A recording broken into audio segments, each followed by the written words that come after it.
6ാം ക്ലാസ്സിലെ സോഷ്യൽ സയൻസിൻ്റെ 7ാമത്തെ പാഠമായ മധ്യകാല ഇന്ത്യ കലയും സാഹിത്യവും എന്ന പാഠഭാഗത്തെ ആസ്പദമാക്കിയുള്ള ഒരു ക്ലാസ്സാണിത്. ഈ പാഠത്തിലെ പ്രധാനപ്പെട്ട എല്ലാ ആശയങ്ങളും പരീക്ഷയ്ക്ക് ചോദിക്കാനിടയുള്ള എല്ലാ ആശയങ്ങളും ഉൾപ്പെടുത്തിയിട്ടുണ്ട് ഇതിനകത്ത്. അപ്പം ഇത് 2 പാർട്ടായിട്ടാണ്. ഇത് 6ാം ക്ലാസ്സിലെ കുട്ടികൾക്കും PSC പഠിക്കുന്നവർക്കും ഒരുപോലെ ഉപകാരപ്പെടുന്ന വിധത്തിലാണ് ഇതിനകത്തെ പോയിൻറ്റ്സുകൾ പറഞ്ഞിട്ടുള്ളത്. ഈ പാഠം തുടങ്ങുന്നത് തന്നെ പ്രശസ്ത ഒഡിയ എഴുത്തുകാരി പ്രതിഭ റോയ് ശിലാപത്മം എന്ന തൻ്റെ നോവലിൽ കൊണാർക്കിലെ സൂര്യക്ഷേത്രത്തെപ്പറ്റി ഒരു വിവരണം എഴുതിയിട്ടുണ്ട്. ആ കുറിപ്പാണ് ആദ്യത്തെ പേജിൽ നമ്മൾ കാണുക. AD 1246 ചന്ദ്രഭാഗ നദീമുഖത്താണ് വിശ്വവിഖ്യാതമായ സൂര്യക്ഷേത്രത്തിന് അടിത്തറയിട്ടത്. അപ്പം ദൂരെയുള്ള പർവ്വതങ്ങളിൽ നിന്നും നീലഗിരിയിൽ നിന്നും ഒക്കെ കറുത്തതും നീല നിറത്തിലുള്ളതുമായ ശിലകൾ കൊണ്ടുവന്നാണ് ഇതിൻ്റെ നിർമ്മാണം പൂർത്തീകരിച്ചത്. അങ്ങനെ 12 വർഷത്തോളം ശില്പികൾ അധ്വാനിച്ചാണ് ആ കൊണാർക്കിലെ സൂര്യക്ഷേത്രം പൂർത്തിയായത്. അതിനുശേഷം മധ്യകാല ഇന്ത്യയിലെ പ്രധാനപ്പെട്ട ക്ഷേത്രങ്ങളെ പറ്റിയെല്ലാം ഇതിനകത്ത് പറയുന്നുണ്ട്. കൊണാർക്കിലെ സൂര്യക്ഷേത്രത്തിനു പുറമെ ധാരാളം നിർമ്മിതികൾ മധ്യകാല ഇന്ത്യയിൽ ഉയർന്നു വന്നു. തെക്കേ ഇന്ത്യയിൽ കാഞ്ചീപുരം ആസ്പദമാക്കി ഭരണം നടത്തിയ രാജാക്കന്മാരായിരുന്നു പല്ലവന്മാർ. തെക്കേ ഇന്ത്യയിൽ കാഞ്ചീപുരമായിരുന്നു അവരുടെ തലസ്ഥാനം. ആ രാജവംശമായിരുന്നു പല്ലവന്മാർ. അവരുടെ പ്രധാനപ്പെട്ട ഒരു തുറമുഖ നഗരമായിരുന്നു മഹാബലിപുരം. പല്ലവ രാജാവായ നരസിംഹവർമ്മൻ്റെ കാലത്ത് നിർമ്മിച്ച ക്ഷേത്രങ്ങൾ പഞ്ചരഥങ്ങൾ എന്നറിയപ്പെടുന്നു. ഈ പഞ്ചരഥങ്ങൾ ഇപ്പോഴും ഒരു കേടും കൂടാതെ അവിടെയുണ്ട്. അപ്പം നമുക്ക് ഓർത്തിരിക്കാനും എളുപ്പമുണ്ട്. പല്ലവന്മാർ പണിയിച്ചതാണ് പഞ്ചരഥങ്ങൾ. 2ലും പായുണ്ട്, അപ്പോൾ നമുക്ക് ഓർത്തിരിക്കാൻ എളുപ്പമുണ്ട്. പല്ലവ രാജവംശത്തിലെ നരസിംഹവർമ്മൻ പണിയിപ്പിച്ച ക്ഷേത്രമാണ് പഞ്ചരഥങ്ങൾ. ഇത് മഹാബലിപുരത്താണുള്ളത്. കാഞ്ചീപുരം ആസ്പദമാക്കിയാണ് അവർ ഭരിച്ചത്. ഇവയോരോന്നും ഒറ്റക്കല്ലിൽ കൊത്തിയെടുത്തവയാണ്. ഇന്ത്യയുടെ പല ഭാഗത്തും ഈ രീതിയിൽ ഒറ്റക്കല്ലിൽ ക്ഷേത്രങ്ങൾ നിർമ്മിച്ചു.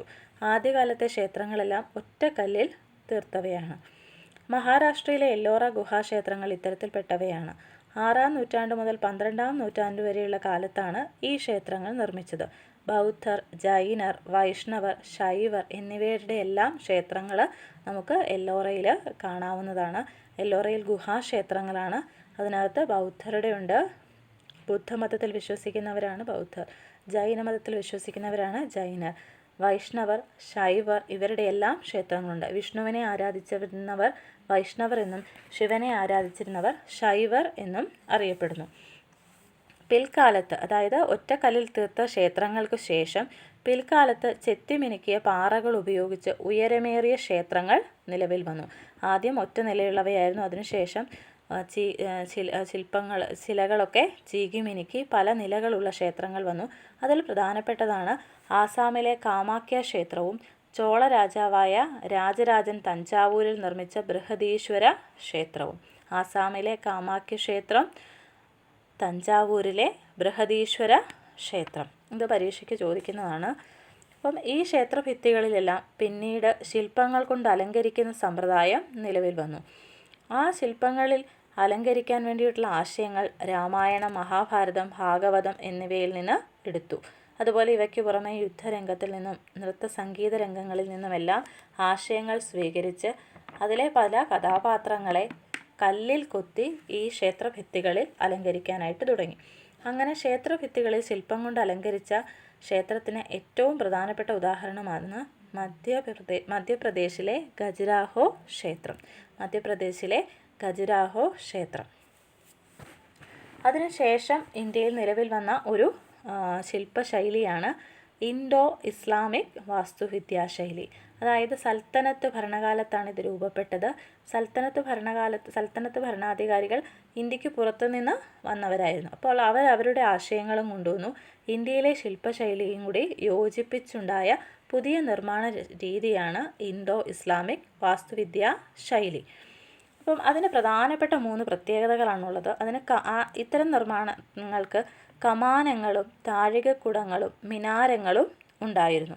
അതുപോലെ കെട്ടിടങ്ങളിൽ അലങ്കാരത്തിന് വേണ്ടി പുഷ്പങ്ങളുടെയും സസ്യങ്ങളുടെയും രൂപങ്ങൾ കൊത്തിവെച്ചു. നമ്മൾ ഇതിനു മുമ്പ് കണ്ടു ഇന്ത്യയിലെ ക്ഷേത്രങ്ങളിൽ ശില്പങ്ങൾ കൊത്തിവെച്ചിരുന്നത് രാമായണത്തിൽ നിന്നും മഹാഭാരതത്തിൽ നിന്നും ഭാഗവതത്തിൽ നിന്നും അതുപോലെ നൃത്ത സംഗീത രംഗങ്ങളിൽ നിന്നുമായിരുന്നു. എന്നാൽ ഇൻഡോ ഇസ്ലാമിക് ശൈലിയിൽ പുഷ്പങ്ങളും സസ്യങ്ങളുമൊക്കെയാണ് ഭിത്തികളിൽ വന്നിരുന്നത്. ഇനി കെട്ടിടങ്ങളുടെ നിർമ്മാണത്തിന് കുമ്മായം, ചുവന്ന കല്ല്, മാർബിൾ എന്നിവ ഉപയോഗിച്ചു. അത് പ്രധാനപ്പെട്ട ഒരു മാറ്റമായിരുന്നു. അതായത് ഇതിനു മുമ്പുള്ള ഇന്ത്യയിലെ ക്ഷേത്രങ്ങളെല്ലാം കല്ലിൽ തീർത്തവയായിരുന്നു. എന്നാൽ ഇൻഡോ ഇസ്ലാമിക് ശൈലിയിൽ